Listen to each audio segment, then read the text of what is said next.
자, 안녕하세요. 100점, 자꾸 백선 100점.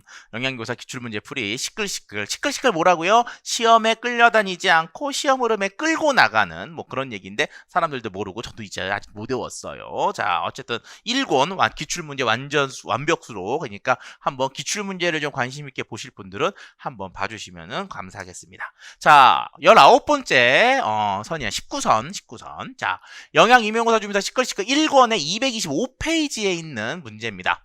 자, 27번 문제인데요. 땡땡 식품회사 그림과 같은 공정을 이용하여 두유를 생산하였다. 이 원심 분리부터 무균 포장까지의 과정은 무균 시설이 완비된 자동화 공정에서 이루어졌는데 원료로는 발화하지 않은 콩을 사용하였다. 완제품과 제조 공정에 대한 다음 설명 중 옳은 것을 모두 골라라 라고 돼 있어요. 자, 이걸 드린 이유는 우리가 조리 원리에서는 이렇게 프로세싱이 나오는 문제들이 굉장히 난이도가 있어요. 그리고 묻는 질문들이 날카롭습니다. 왜냐하면 출제하시는 분이 이런 프로세싱, 이게 뭐 기출 문제라고 하더라도 우리 기출도 아니고 다른 사람 기출, 다른 영역 기출일 수도 있어요. 하지만 우리 기출도 다른 영역 기출처럼 문제를 냈을 때 이런 프로세싱 과정이 나오면 문제가 매우 날카로운 특성들을 가지고 있습니다. 자, 볼게요. 그러니까 이 과정을 잘 읽는 게 중요해요. 표피, 표피래. 콩을 어떻게 해요? 정선, 잘 골라요. 그리고 껍질을 벗겨요. 껍데기를 벗기지가 뭐야? 껍데기가 나갔어. 자, 그러고 나서 어떻게 해요? 물에다 넣어. 이게 뭐죠? 콩 불리기. 콩을 불리고 나서 어떻게 해요? 살짝 얘를요? 데쳐줍니다. 데쳐줘요. 60도씨에서 1분, 10분간. 살짝 데쳐주고, 그 다음 어떻게 해요? 갈아요. 가르고 나서 끓는 물 확 부어요. 그럼 이 과정 중에서 데치는 온도에서 끓는 물까지 들어가니까 이제 열 변성이 끝나겠죠. 그리고 원심 분리 시킵니다. 그래서 뭐예요? 비지를 빼주는 거죠. 비지를 빼줘요. 맛을 시킨 다음에 비지. 그 다음에 이걸 균질화 시켜요. 왜냐하면 맛의 과정이라는 거는 세밀한 게 아니라 뭔가 이렇게 좀 크고 작은 것들이 있는데 그거를 한번 걸러줬는데도 나왔잖아요. 그럼 어쨌든 이 조에도 알갱이들이 좀 큰 게 있고 작은 게 있을 수가 있으니까 그 부분을 싹 균질하게 비슷하게 만들어줍니다. 그리고 살균을 해요.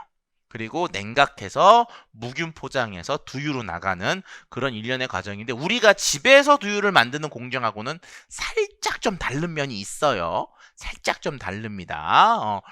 그런데 이제 어쨌든 뭐 비슷한 면이라고 공장에서 만드는 과정은 이렇다고 볼 수가 있어요. 자, 볼게요. 정답은 2번이에요. 기억 니을 볼게요. 자, 균질화 공정을 거치면 고형분과 지방의 입자가 고르게 분산되어 유액의 분리가 억제된다. 균질화 공정이라는 게 그런 내용이에요. 자, 다음. 두유를 마시면 유당불내증 발생한다. 유당불내증은 유당이 있어야 되니까 우유지 이 바보야. 아니에요. 자, 열 처리 공정에서 라이폭시게나제가 불활성되므로 충분하여 자, 열공정도 레포시에서 충분하여 두유에서 콩비린내가 전혀 발생되지 않는다. 잘 모르겠죠? 일단은 패스하셔도 됩니다. 왜냐하면 라이폭시게나제라고 하는 것이 불활성화 되는데 얘가 충분하냐?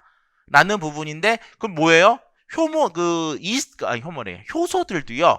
내열성 효소들도 있고요. 우리가 알고 있는 거 알파밀레이즈 같은 경우는 굉장히 높은 온도에서 활성을 갖고 있다는 얘기는 뭐냐? 걔가 높은 온도까지도 잘 버틴다는 얘기거든요. 라이폭시게네이즈가 높은 데서 분해가 되느냐 안 되느냐인데 답을 봤을 때는 얘가 뭐냐? 충분하지 않다라는 거예요. 왜냐하면 열변성을 보게 되면 온도가 높지가 않아요.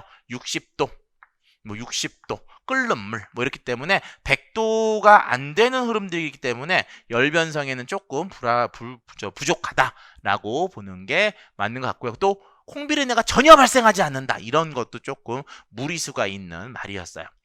두유에는 장내가스인자인 라피노즈와 스타키노즈가 들어있다. 예, 있어요. 자, 얘네들은 어디서 우리가 배웠죠? 비환원성 비환원당 얘기할 때 이 라피노스와 스타키노즈가 들어있는데 이게 두유에도 많이 들어있어요. 그 다음에 두유에는 콜레스테롤이 우유만큼 들어있다. 두유는 콜레스테롤이라는 것 자체가 육식, 그러니까 동물성 식품에만 존재하기 때문에 두유에는 존재하지 않죠. 그래서 흐름상으로 봤을 때는 기억과 리을이 맞는데 자, 이 문제를 갖고 내온 내용은 이 보기가 중요해서가 아니라 제가 기출문제를 보시다 보면 이와 같은 흐름들의 흐름도들이 있거든요. 흐름도들이 있으면 이 흐름도들을 한번 쭉 읽어서 이 흐름도들이 갖고 있는 의미가 뭐냐, 어떻게 지금 처리하면서 흘러가고 있는 건지를 한번 확인하시라는 의미에서 갖고 온 문제라고, 선택한 문제라고, 백선을 선택한 문제라고 볼 수가 있습니다. 그래서 뒤에 보기를 가지고 답을 맞았냐 틀렸냐 보다는 흐름을 보고 지금 이 공장은 땡땡 식품회사는 이와 같은 흐름으로 지금 열심히 만들고 있구나 라는 것을 좀 예측하시라는 얘기에서 가지고 온 문제였어요. 자, 다음 20번 문제입니다. 자, 영양교사와 학생에 대한 내용, 다음에 들어갈 용어. 2점짜리네요. 2점짜리는 굉장히 간단하고 OX 아냐 모르냐에 대한 문제인데, 선생님 어제 엄마가 맛있는 스테이크를 해줬는데 소고기를 사오셨어요. 그런데 소고기 색깔이 매우 검붉고 구워 먹으니 조금 질겼어요. 왜 그런 걸까요? 어떻게 돼요? 색깔이 붉고 질겼어. 그럼 뭐예요? 숙성이 잘 안 됐다. 우리가 고기라고 하는 것은 사후강직과 자기소화라는 과정이 있는데 이것들이 충분히 일어나지 않는 조건으로 가장 대표적으로 얘기되는 애가 누구죠? 글리코겐이죠. 글리코겐. 그래서 그거는 죽기 직전에 근조직의 글라이코젠 함량이 낮기 때문에 그렇다라고 돼서 선생님이 설명을 잘 해주셨어요. 그래서 여기서는 글리코겐이에요. 자, 그런데 우리가 말씀을 드리는 거는 글리코겐이 왜 낮는데? 왜 낮아요? 그러면 그 소가 특별히 나는 글리코겐을 충족시키지 않을 거야 라고 나는 단식할 거야 이런 게 아니라는 거죠. 왜냐면 소들도 사람과 비슷한 것처럼 우리 근육 속에 글리코겐이 몇 % 들어있는 것처럼 소들도 그 수준을 유지하고 있거든요. 그런데 왜 죽기 직전에 근조직의 글리코겐 함량이 낮냐? 그 얘기는 죽기 직전에 소가 굉장히 많은 근육의 힘을 썼다는 거죠. 쓰면서 그 속에 축적되어 있던 글리코겐이 없어진 거거든요. 결과적으로 그 과정 중에 근육 속에 있는 산소수도 부족하고 글리코겐도 손실되기 때문에 사후강직이 잘 진행이 안 되고 사후강직이 충분치 않기 때문에 자기 소화도 충분하지 않아서 그 효과로 나타나는 게 뭐예요? 색이 굵게 되고 질긴 특성을 갖게 되는 거죠. 요거는 사후강직과 그 다음에 자기 소화의 과정의 메커니즘을 잘 인지해 보시고 그것들이 어디에서 그런 문제들이 발생되는지를 한번 확인해 보실 필요성이 있고요.